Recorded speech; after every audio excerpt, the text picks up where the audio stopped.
to start doing that, I'll just do a little bit of an intro to get things going. So hi, everyone. Thanks for joining our webinar on such a beautiful day.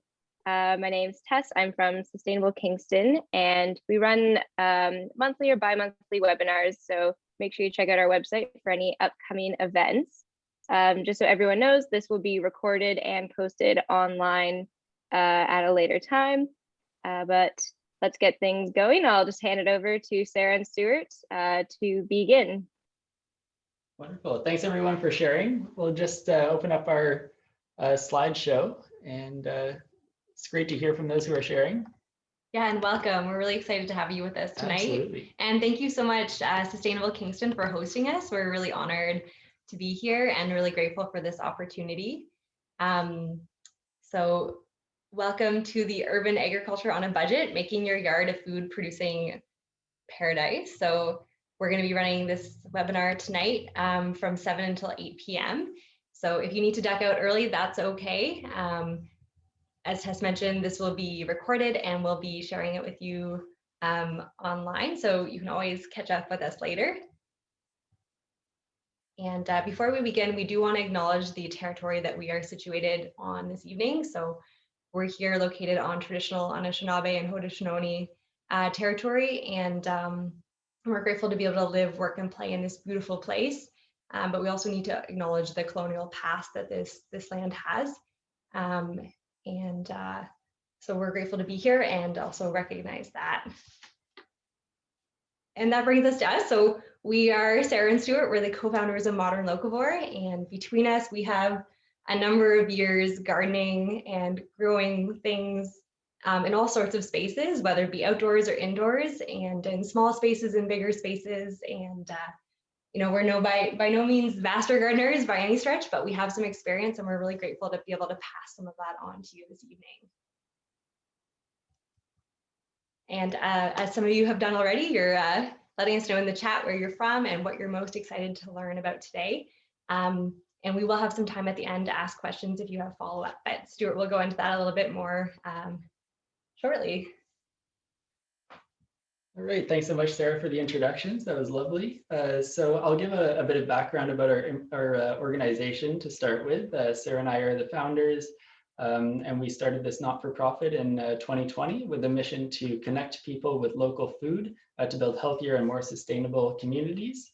Our website is modernlocavore.ca, and we run a local food directory. It has a lot of local food producers like farms and that sort of thing, processors that make cheese and roast coffee and bake bread and that sort of thing, lots of local food organizations, community gardens. If you don't have your own garden space, there's a whole lot of stuff in there, so it's definitely worth checking out. We also post about local food related events like today's event, but also things like seed exchanges, stuff like that. And we try to post all of the volunteer and work opportunities that we can find out about if you're looking to volunteer or work somewhere. And we also produce our own educational resources, so articles and things like this. And you can also find us on social media, where we try to post as often as we can, primarily Instagram and Facebook, but we also have a Twitter and a YouTube channel. So tonight, we're going to talk a bit about the importance of urban agriculture, why we're here talking about it, and we'll go through our community project that we did last year with our friends Jess and Thomas, who live in the west end of Kingston. They have a beautiful house and yard, and we turned that into a great food producing and pollinator friendly garden. We'll go through the steps of transforming your own lawn with a few examples from that project. We'll give you some key takeaways, things to really bear in mind when you're doing your own project. Go through some resources to help guide you on your way, and go through some ways to connect with us and support us if you so choose to. We'll do a quick thanks to our sponsors, and then we'll take any questions that you might have. All right, so why is urban agriculture important? Why are we here talking about it tonight? Well, first of all, it's fun. That's the last point, but it really is a lot of fun. First, it builds a lot of resilience and independence in the community. You don't have as much reliance on imported food or food coming from abroad. So that's really good for the community.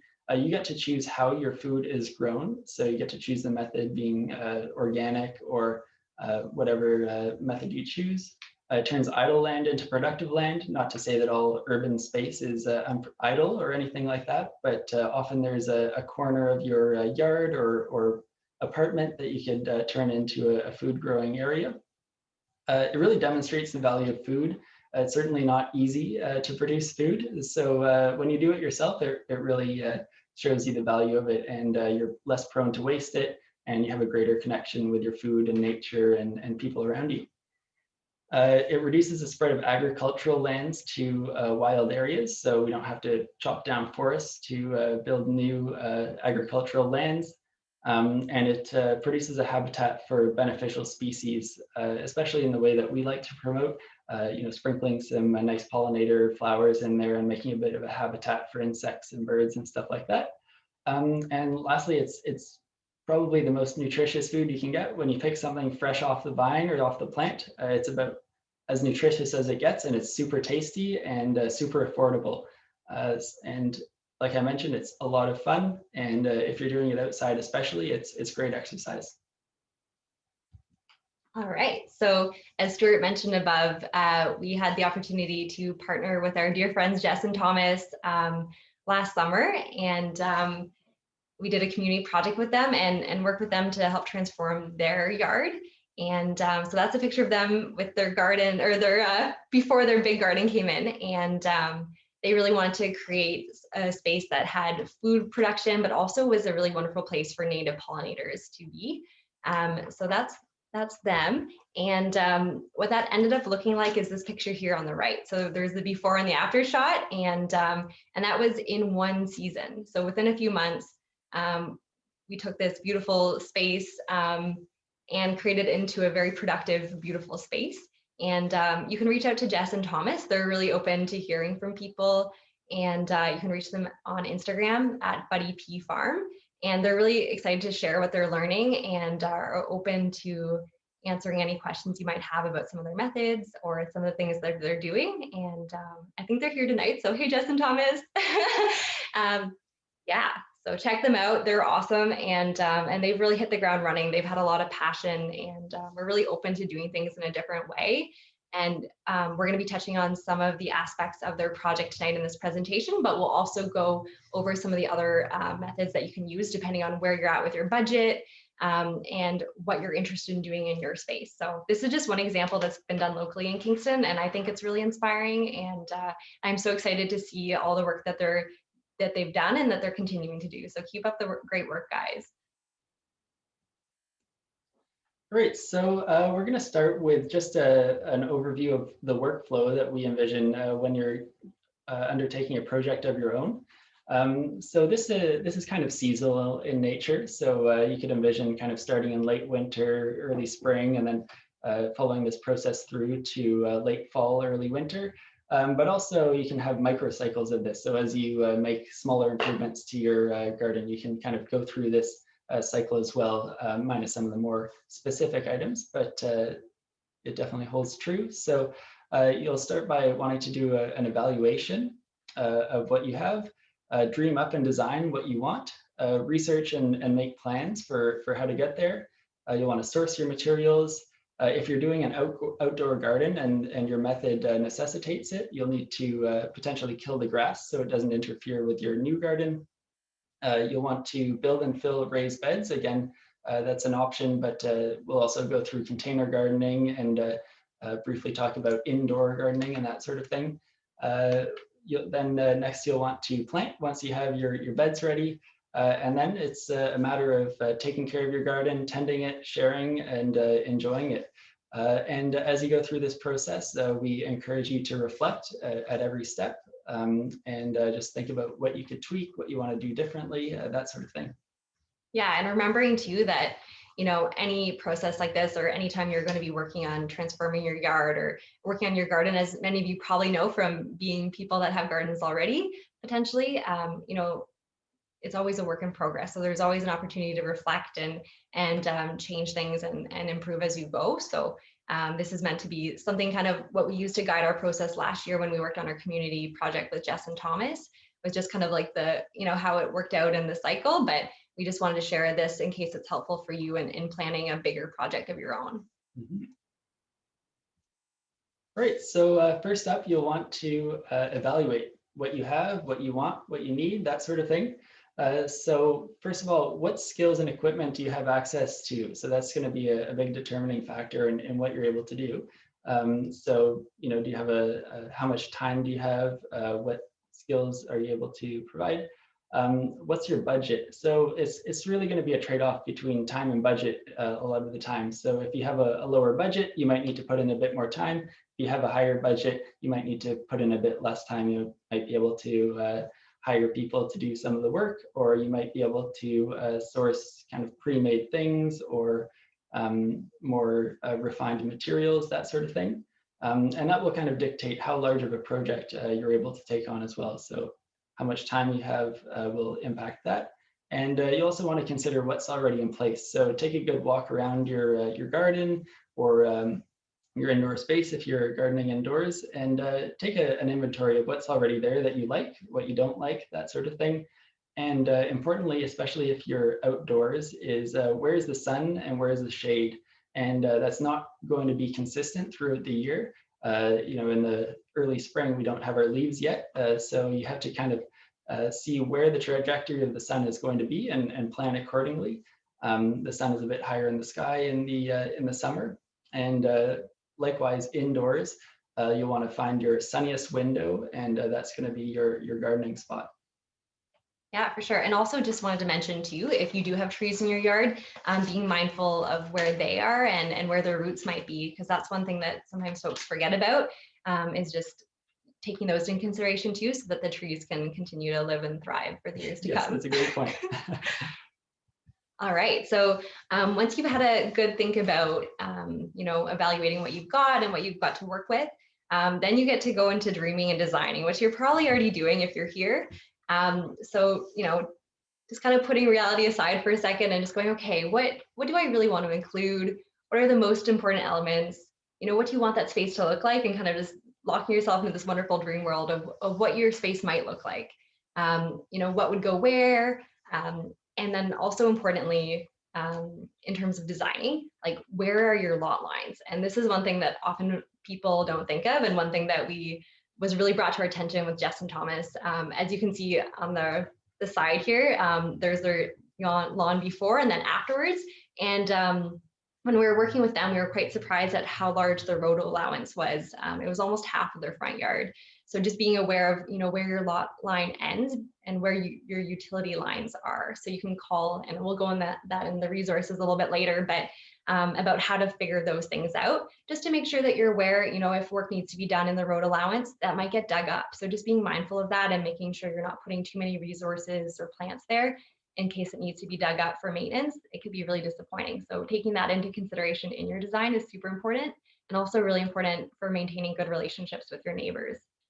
Also being mindful of how large your space is, or how much of a space do you want to convert? Do you want to start with something smaller? Do you want to do a larger space? Getting those measurements down so you can figure out how large you want your beds to be, etc. And then also thinking about what you want your space to look like during the year. Especially right now, looking outside, gardens aren't always at their peak in the spring. So thinking about, do you want some green shrubbery that is going to look really fabulous year round, and maybe making that at the front of your yard or somewhere where you can see it to make that space more aesthetically pleasing. So at this stage, it's going to be about dreaming it up and using tools so that you can look at it like the one in the bottom. You can see here this lovely design that Jess has made to show us kind of what she was hoping to do. But you can also sketch it up with a piece of paper and just show, what you want to go where and what it's gonna look like, so you can kind of imagine it in the actual physical space. Oh, it's me too.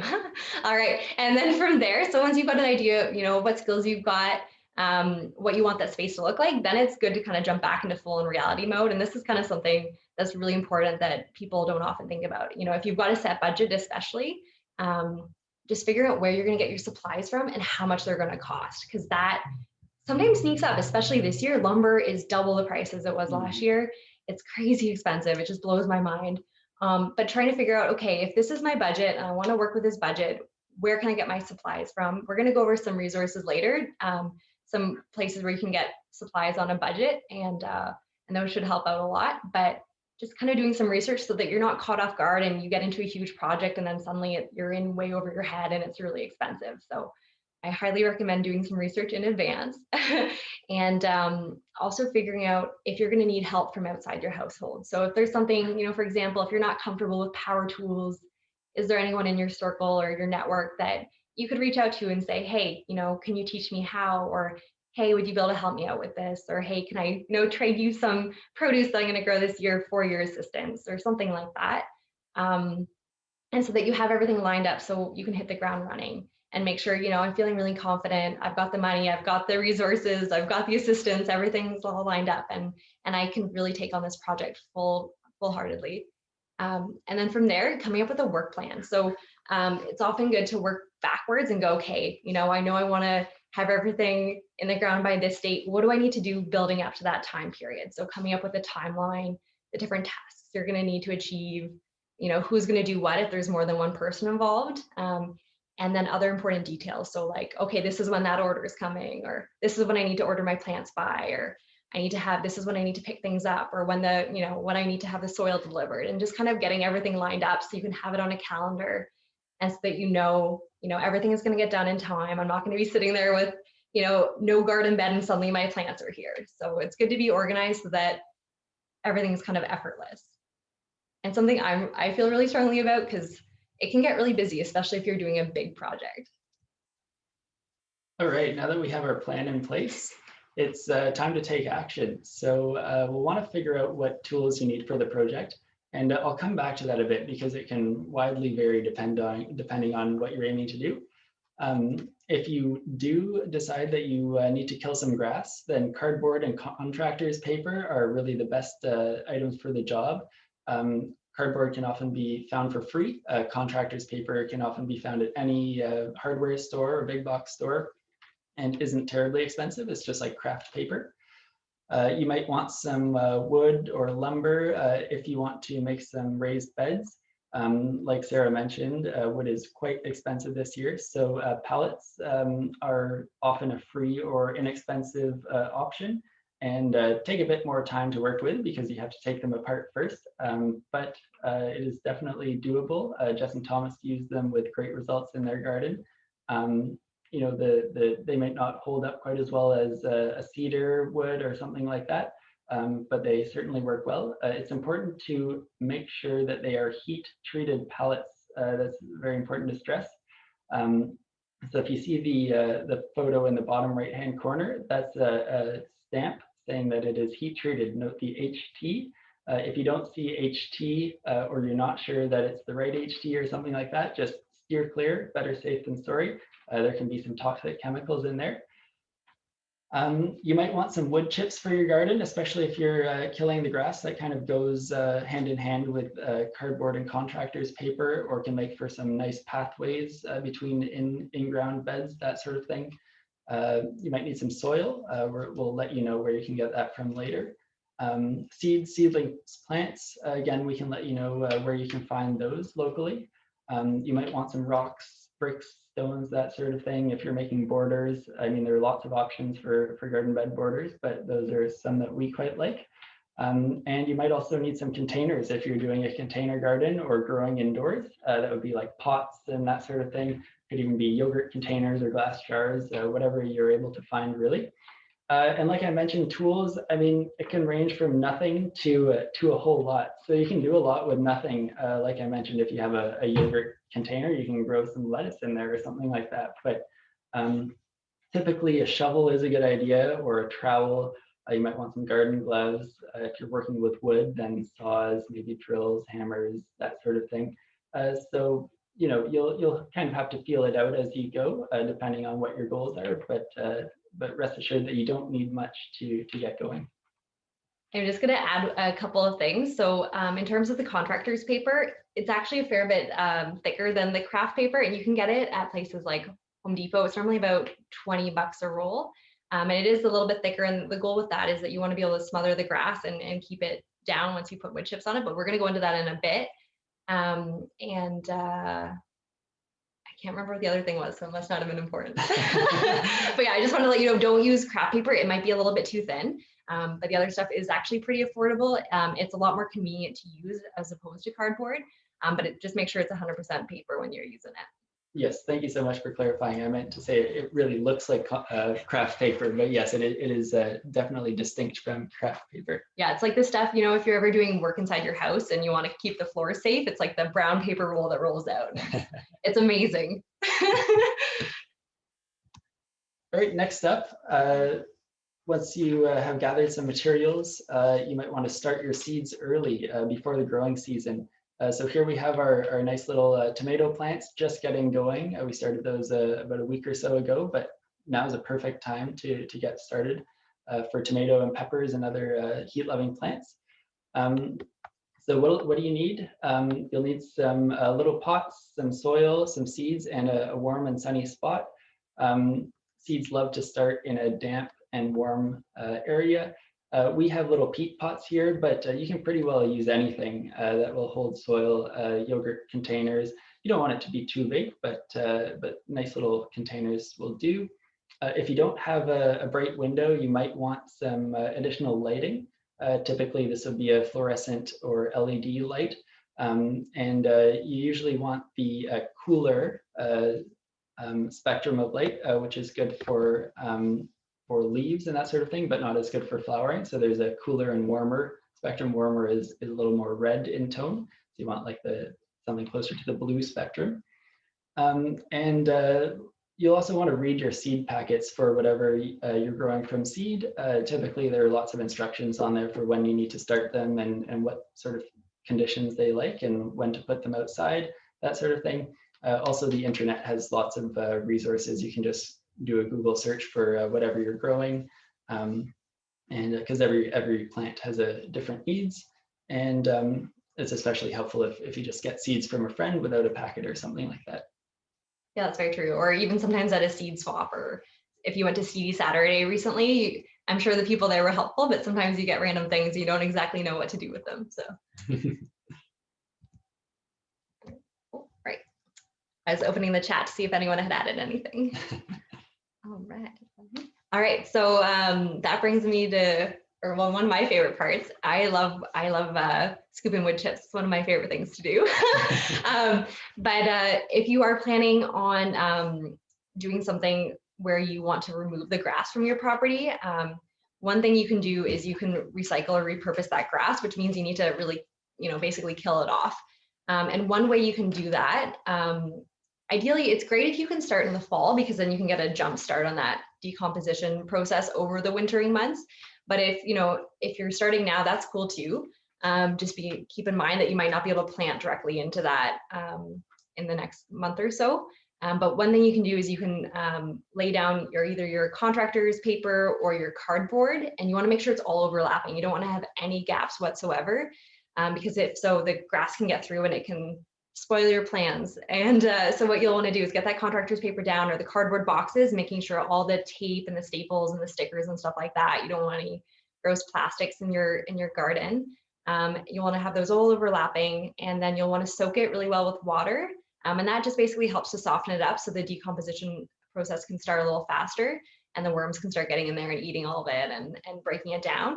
And then you'll want to put 4 to 6 inches of wood chips on top.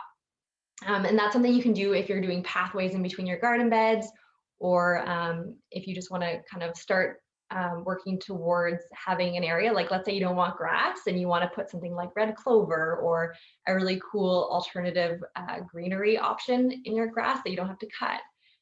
That can be a way to do it, and it will break down over the years to come. So that's one tool you can put in your toolbox that's really affordable, really fun, and really easy. Like Stuart mentioned, you can get wood chips for free, and you can get cardboard boxes for free. So this is one just really great tool if you're looking to do a larger conversion process that we really recommend. And again, soak that cardboard before you add the wood chips if you can. You have anything to add? No, I guess, yeah, you only really have to do this where you plan to plant. So you don't have to do an entire area, just where you want to put plants in the ground, really. So you can choose a smaller area for your garden bed if you like. Cool. All right. So yeah, so another thing you'll want to do is if you're going to be doing garden beds, you'll want to choose what kind of beds you want to do. As we mentioned earlier, lumber is really expensive this year, so pallets might be a great option. So you can see here, we've got some pallet beds at Peabody Farm now, and so those are beds made with pallets. You can also do in-ground beds. So as you can see on the bottom here, that is our backyard. And so we dug it out. Lumber is just expensive. And sometimes if you're renting a space, or if you don't know how long you're going to be there, or if just your budget doesn't allow it, digging out the ground is an option as well, like doing a bedding in the ground. So removing that sod, it does take a little bit of effort, but it can be a great option. You can also use other materials to use to make raised beds. So you can use wood, as we mentioned. You can also use bricks or stones.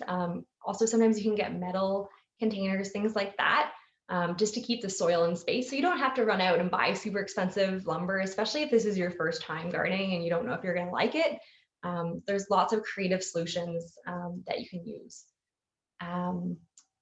Also, container gardening is a great option, especially if, let's say, you're living in a rental space, or if you have a balcony or a deck or something like that, and you're not able to go into the ground. You can get containers, and they work really well. You can grow a lot of things like herbs and lettuces and kale and tomatoes, especially baby tomatoes work really well, or like little cherry tomatoes work really well in container gardens. And they can be a great option for folks, especially if you're not able to use the ground, like we mentioned.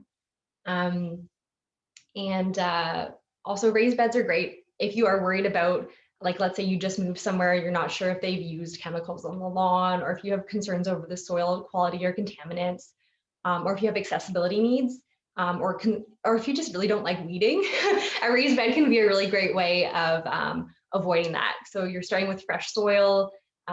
You're not going to be, near the ground, so you don't have to worry about weeds coming in. So those are just some things to think about and reflect on. What's really important to you. Do you have time to do a little bit of extra weeding, or do not, right? So those are some things to think about. Also, if you are doing raised beds, it's really ideal if you can put contractor's paper or cardboard underneath at the very bottom of your bed and make sure it's overlapping before you add your soil. Often you'll want those raised beds to be a foot or two off the ground. So just keep that in mind. That way the grass doesn't grow up and in through your beds. Just another thing that's going to save you time and effort weeding, especially if you go through the hassle of making or buying raised beds. It'll just make sure that you enjoy them a little bit more. All right. I'm just going to close the chat. I was trying to see if there was any other comments, but it was a little distracting. All right. Oh yeah, and so here's a little video of Stuart and I this weekend, so you can be aware of what it looks like to put in some in-ground garden beds. All right, so you can see here we're shoveling it out. All we're using is shovels, and you just dig down enough to get the roots out of the grass. And I like to shake it off to make sure I get as much as that soil back. You can use the leftover to compost and bring the nutrients back into your yard at a later date. And like I said, this is a great method that you can use. What we're planning on doing with this space is digging it out, letting it sit for a few weeks, making sure we get any of the grass that's remaining so that we don't have to weed as much. And then we're going to bring in a layer of soil, maybe 4 or 6 inches. And then we'll think maybe if we want to do stone border or something like that, but it's a super easy way of putting garden beds in. A lot of organic market gardeners even use this method just because it's a lot easier and they don't have to worry about the beds, and it's really, really a cost-effective option. And just for reference, that was probably a 4 or 5 by 30 foot bed. And it took the two of us, 2 to 3 hours to dig out, and then another couple of hours to move the sod to its new home. We actually replanted it elsewhere in the garden, but you could also compost it if you want. Yeah, and if you're careful with how you chunk it out, and you have an area that you want to add grass to, it's a great way. If you put it down, you can step on it and then water it in and water it carefully for the next couple weeks. That's a way of creating new grass for yourself should you wish to do that. And yeah, it took us 2 hours. We timed it. I think it was like just under 2 hours, and then we took some time moving it around like Stuart mentioned, but it's not too bad. Like it was actually really fun and it's not that hard. The one thing I do recommend though is do it when your soil is damp. Last summer I was working on a project and it was in the middle of a heat wave and there was a drought and I was trying to take out some grass and it hadn't been watered previously and it was like impossible. So if you're going to be doing it, now is great because the ground's not frozen, we're not in a drought, it's not in a heat wave, and if you start early in the morning, it doesn't suck as bad. So if you can get started early before it gets hot, best time. And if you are in the middle of a heat wave or if the grass starts getting dry or the ground starts getting dry, you can water it a bit the day before and the day of, and that just makes it a little bit easier to break up. So pro tip on that one. All right, so now that your beds are all prepped, you can plant.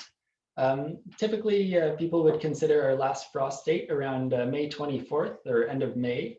And that's when you can really start planting whatever you like. There are a few things that you could plant a little earlier than that if they're hardy, maybe some shrubs or perennials or that sort of thing. But in general, if you're planting young vegetable plants, late May is a good time to start.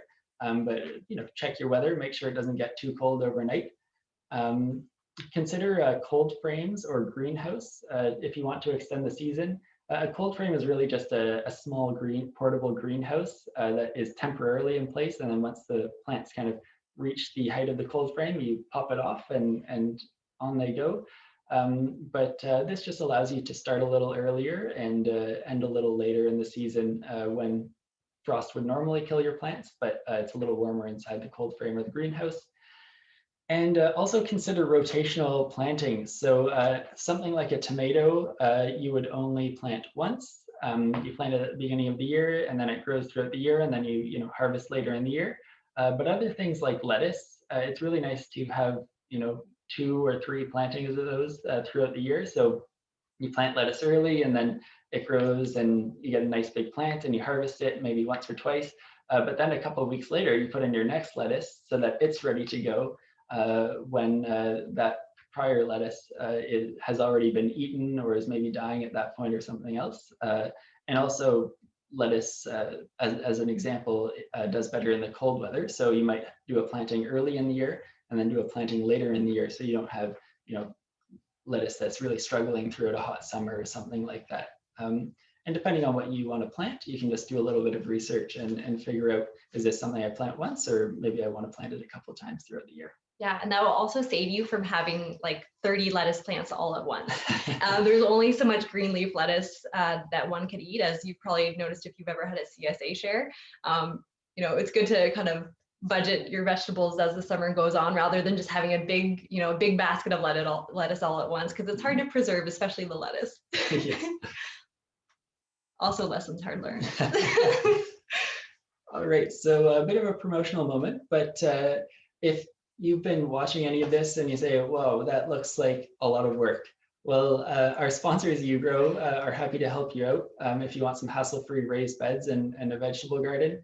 They're local, they're small scale, and they specialize in the installation of high-quality raised beds. And you can choose what assortment of vegetables or herbs you want them to plant in your garden for you. And they'll coach you on how to maintain it and how to harvest properly. And we think they're a really great business. So if you have the budget for it, definitely worth checking them out, ugrow.ca. So once you've had a bit of success growing your garden and starting your garden, all you really need to do is tend to it, water it, and based on what your plants need. Hopefully you have a bountiful harvest, and you can share it with your friends, your neighbors, your family, and also awesome organizations like Loving Spoonful. It'll go to people who need and deserve it in the community, and they really thank you for it. And you can see Jess and Thomas there, Buddy P Farms. They have a beautiful bowl of radishes that they're about to donate, and made them feel really good. And Loving Spoonful was really happy, and whoever got those vegetables definitely enjoyed them. Yeah, and I will say too, I used to work for a not-for-profit that was on the receiving end I worked with youth in supportive housing, and we received a donation of Loving Spoonful of vegetables every week. And it was such an amazing opportunity because every week the youth and I would cook meals together.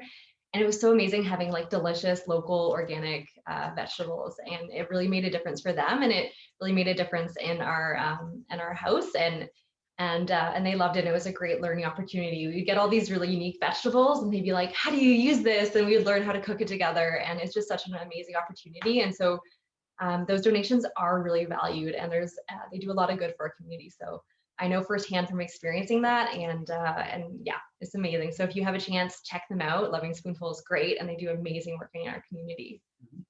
And sorry, I realized we glossed over the tending portion a little bit, but yeah, tending to your vegetables or plants is pretty easy actually. You know, conventionally you would think of giving them about an inch of water per week, and that can usually be 2 or 3 waterings. So you don't need to go crazy and water them every single day. They can dry out a little bit. I mean, when they're really young and small, you can water them a little more frequently and be more gentle with them. But you know, they're fairly hardy unless you have a major hot, dry heat wave or something like that. And you'll want to do a little bit of weeding. You know, if you keep up with it, it's less of a task. Small weeds come out easy, and yeah, just have fun with it.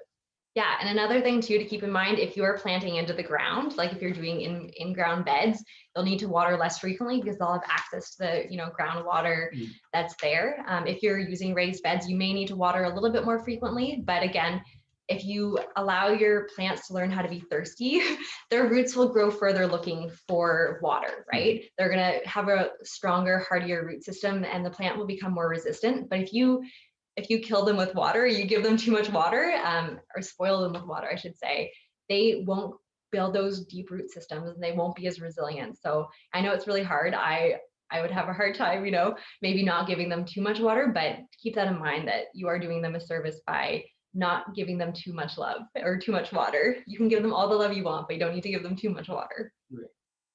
Oh, and last tidbit, not to overwhelm anybody, but it can also depend a little bit on the type of soil you have. We have some pretty darn heavy clay soil in our backyard, and it would really hold on to the water, whereas a sandier or loamier soil would, it passes through a little more easily, so it would drain off, and you might need to give it a touch more water than a clay soil. That's a really great point. The other thing I wanted to mention too is if you do want deeper beds, like 2 foot deep beds that are raised, you can also put stuff like large sticks or large branches in the bottom, and those will decompose over time. Just if you are, let's say, short on soil or something like that, or don't want to spend the money on soil and you have a bunch of leftover logs or branches in your yard, you can use that, and that can be a really great cost saving method as well. So just wanted to mention that because I forgot. Anything else? Start catch-up slide. Yes. All Yeah. right. Well said. All right, so a couple other considerations that some people forget about or might not think about, especially if you're going over your budget. So we wanted to make sure we mention it now, are things like compost. Or just things in your planning. If you're designing your space, okay, where's the compost gonna go? And that's really important because not only does it give you a space to put, leftover plants at the end of the season and vegetable scraps and stuff like that, it's also really great because it's going to break down over time. And then next year, or even this year, if it breaks down quickly, you're going to be able to add that back to your garden, and it's going to be a free source of nutrients. You may not have to stock your soil as much next year because you're going to have all this free nutrients to, revitalize your soil every year. So that's one thing we really recommend. And you can get compost bins online, or you can make your own out of wood. You can schlep one together with some pallets. There's lots of different options for people on different budgets. So that's super important. And you can also, rainwater collection is super important as well. Water, is a valuable resource. And so you can get some rain barrels set up, and that way you can use the water that comes off your roof, which is free, and you don't need to worry about having to pay as much for your water bill. And then you can use that wonderful water that comes right out of the sky at your convenience. So that's another thing to think about, and another thing to factor into your budget. Another thing with rainwater is rain garden. So Buddy P Farm was really stoked to put in a rain garden on their property, and they did a really wonderful job designing it, as you can see here in the bottom right hand corner. So just using the downspout water that comes off, and you can use rocks and water loving plants and lower depths to dig into your yard a little bit, so that all that water can be funneled and channeled into those plants so they can live and thrive in those spaces. And that also stops the water from running off and going onto the street. So I don't know if anyone noticed this over the winter this year, but I noticed it this year especially. I don't know if it was COVID or what, but we'd be walking around in our neighborhood and all the downspouts point towards the sidewalk or the street, and there'd be all this ice, So things like that will also help the water stay within your yard and keep sidewalks safer, as well as give those plants a lovely place to live. Another cost saving method that I just thought of now, and one thing that we did in our community project last year was, and it may sound intuitive, but especially if you're buying plants for pollinators, if you buy smaller plants, they start off small, but eventually over time they get larger, and they're also like half the price. So if you can be patient and wait for them to grow, that's another great cost savings method that you can add. Yeah, and they do grow really fast. If you look at that photo in the bottom right corner, that's from early in the year, and they're relatively small plants, but by the end of the year, that area looks really full and lush with those plants. So yeah, so they do fast. Yeah, they do grow quickly, and we'll also go over, there's some more resources we have, but I just wanted to mention that in case I forget later.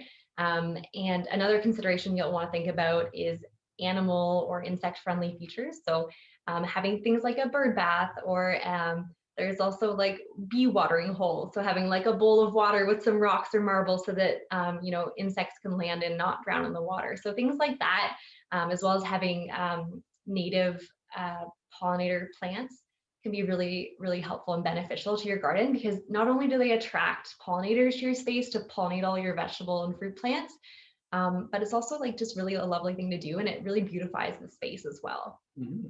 And you can have lots of fun with it. You can get a bat box or a native bee house, or make some yourself, or there are tons of things that you can do that are really nice to look at, and really good for animal and insect friends.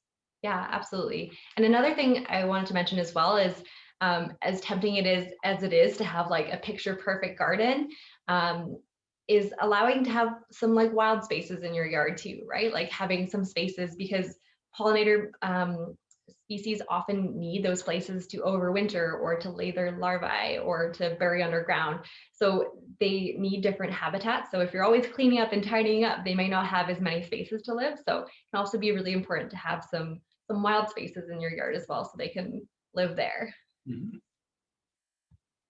All right, so a couple of key takeaways that we learned in doing this project, but also thought it'd be beneficial to share with you folks tonight, is have a plan, but also don't be afraid to start. It's not going to be perfect. It might be a little bit messy.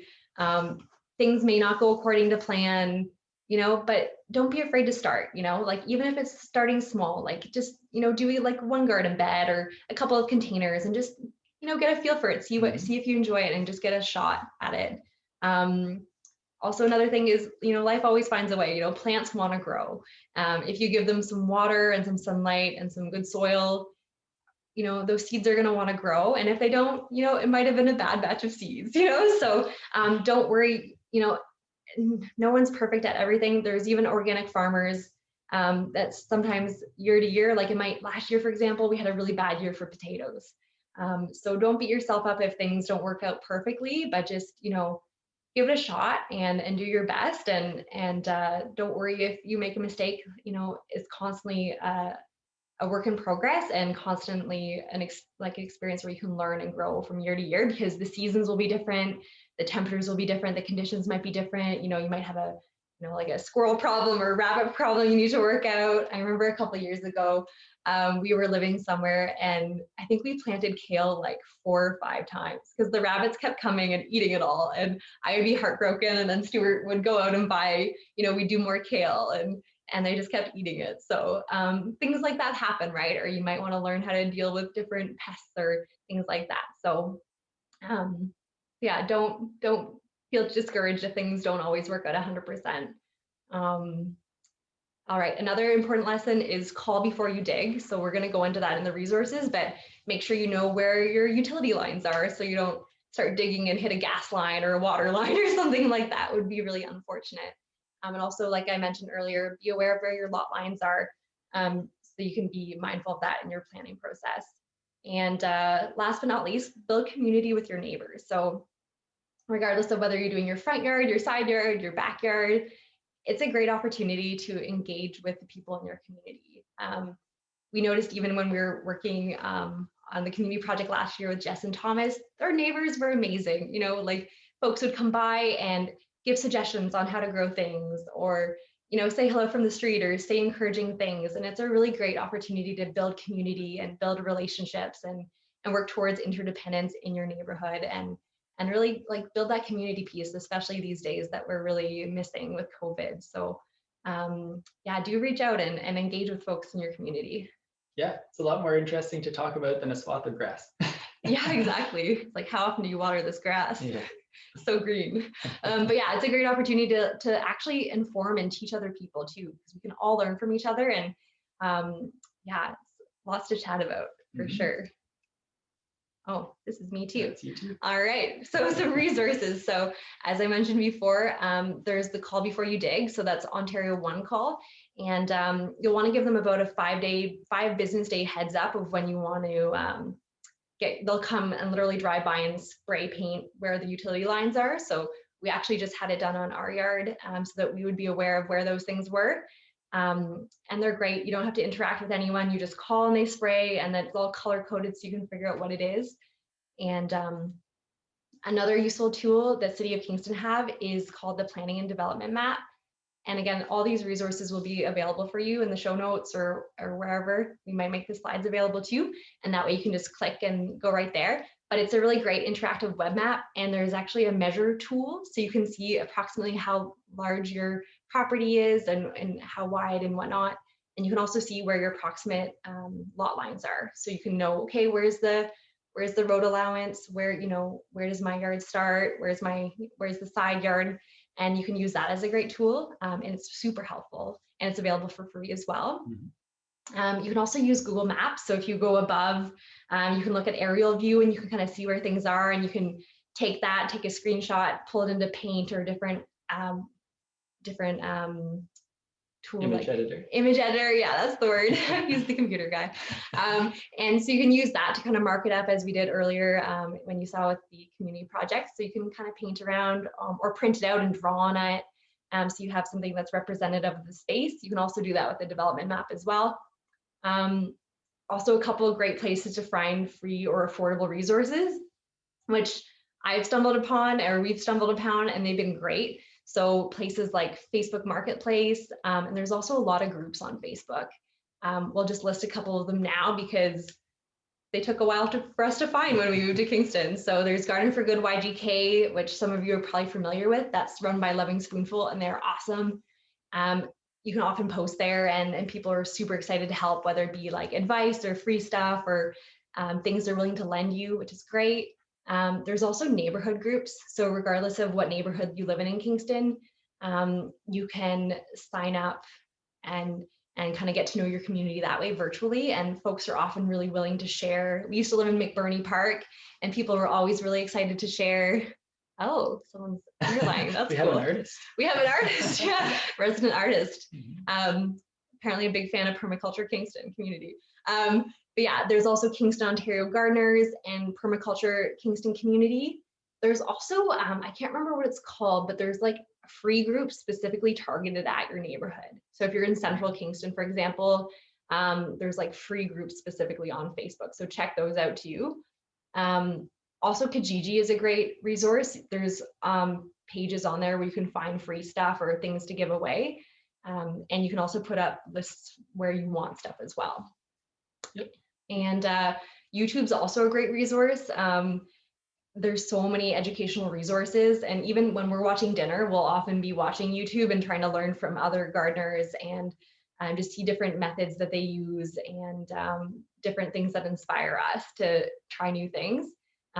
Internet research, which is pretty general, but also social media. A lot of people these days are sharing their resources or their experience on social media, so you can learn from other people kind of, in your day-to-day life, if those are forums you choose to engage with.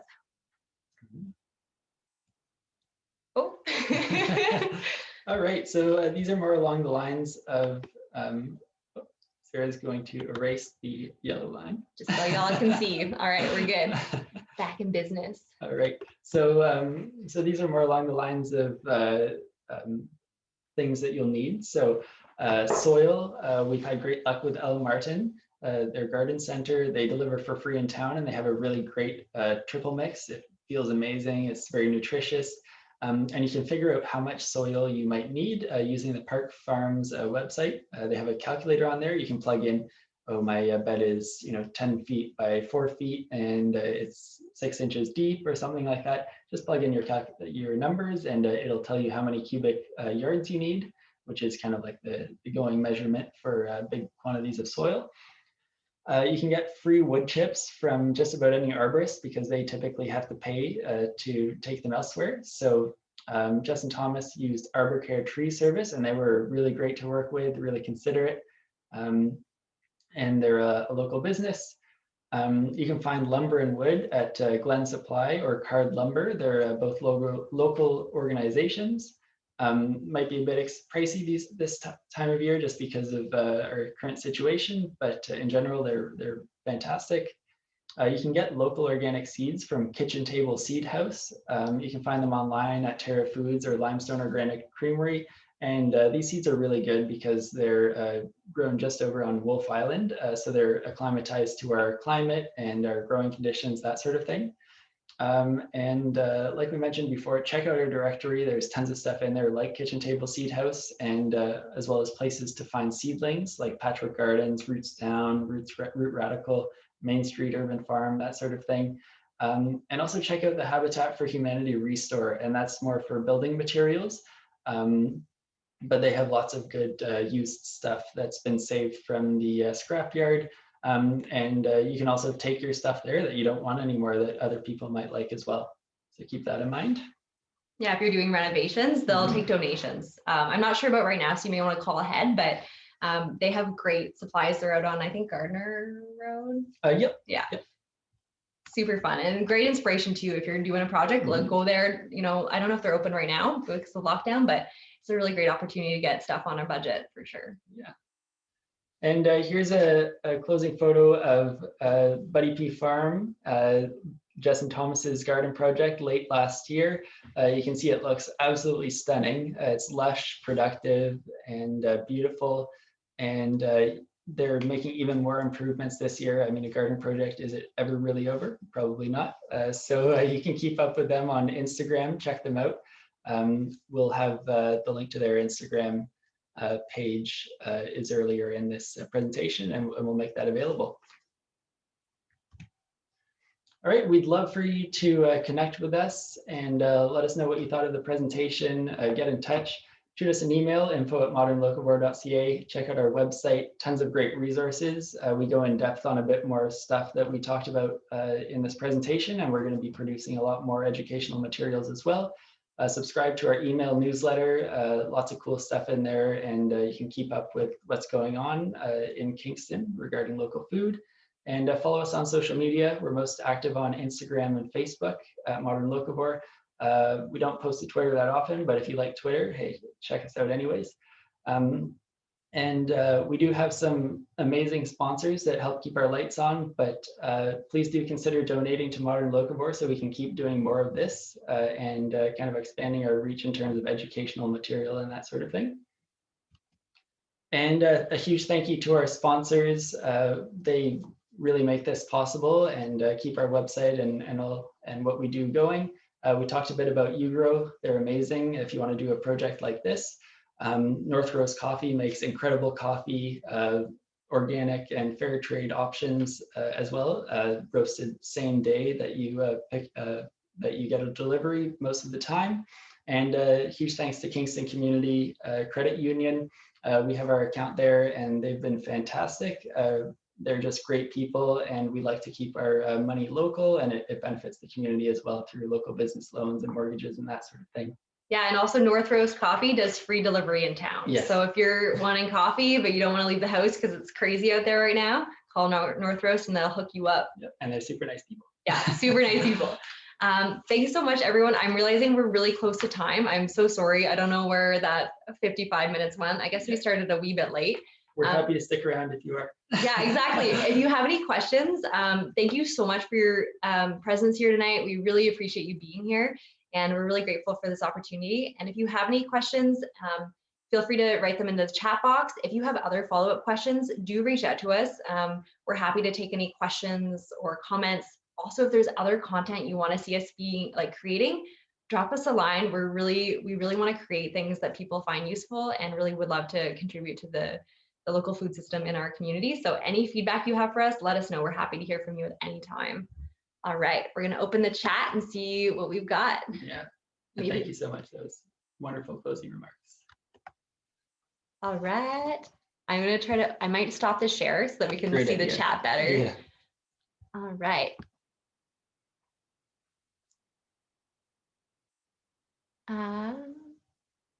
Good point, Doug, to bear in mind what kind of wood chips you're getting, because like you said, pine chips are a bit more acidic and could impact your garden. Yeah, but are great for blueberries because they love acidic soil. Pine needles too. Anything free brings a risk, yes. So you can also call, when you call an arborist, you can ask them to bring like wood chips that have not been impacted by pests. So you can say, hey, do you have any trees that, let's say, are just too close to the hydro wire or something like that? And you can request things that haven't been affected by pests. And yes, we did talk about a hugel culture briefly. It's a bit too big of a topic to get into tonight.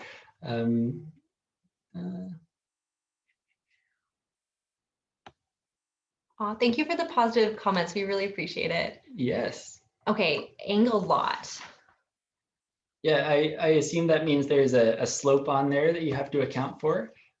So I guess there are a couple of options here. So you could build your bed in a way that's actually angled on the bottom, or you could dig out a flat spot, or you could support one end that's lower. So you could put some bricks down or something like that. And then maybe have something up against the bottom that seals it. Those are the options that I would think about, Courtney. Yeah, there is one really great example at Barrie and what's that street?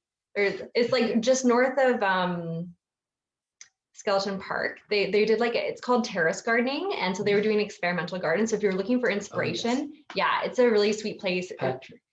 Yeah, Patrick and Barrie. So check that out. And also if you go on Google, you can look into terrace gardening, and there's lots of really great ideas of specific things, but using rocks. You can also use like iron bars and draw them into the ground, and then you can use that to like build up like walls along your space as well. But that's a great question. It depends how high of an angle. If you want to shoot us like a photo or something like that, at info@modernlocavore.ca, we're happy to give more suggestions. Absolutely. Sounds like a really cool project, and also like a really great thing to be doing, and making use of all those spaces. Any other comments or questions? Yeah. I just wanted to mention that this will be going up on YouTube, I believe on both the Sustainable Kingston's channel and our channels. So if you want a recap of anything that happened tonight, it's going to be available for you. So no need to worry. Yeah, any other questions?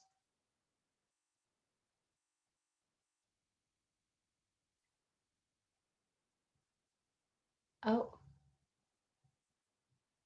Our community garden will try this year for free wood chips at Get Chip for Garden.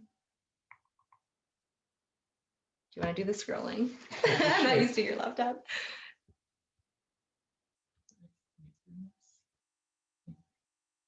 Happy growing, yeah, and wish everyone a great season, and we hope to connect with you this coming year. I think there was some comments earlier. I'm just gonna maybe, I don't know if everyone has access to them. Oh, how close to a well or septic can you be, plant bushes or trees? That is a great question. Yeah, we don't have a lot of experience with septic ourselves. That would probably be a question for a someone who installs septic and maintains septic systems. Yeah, I would check in with them about that. And also I would try to find out how deep those roots might be. But yeah, that's a really great question, and definitely call a specialist about stuff like that if you have questions or if you're worried about it, because that can cause big issues for sure. Oh, also hot tip, if anyone's curious, I know the city of Kingston right now has a tree program. So if you're looking for deciduous or coniferous trees, if you go onto the city website, they have, you can get discounted trees for in your yard. So not on city property, but in your yard. And they're going for $10 for like a coniferous tree, and then $17 for deciduous. And they have a whole bunch of different varieties. So if you're curious about that, feel free to shoot me an email. I've got a link for that as well.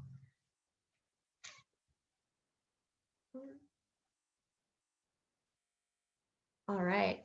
Well, thank you so much, everyone, for coming. And if we don't have any other final questions, we'll maybe close it there for tonight. But we really appreciate all your attention, and we wish you a very wonderful growing season. Yeah, thank you so much, everybody. It's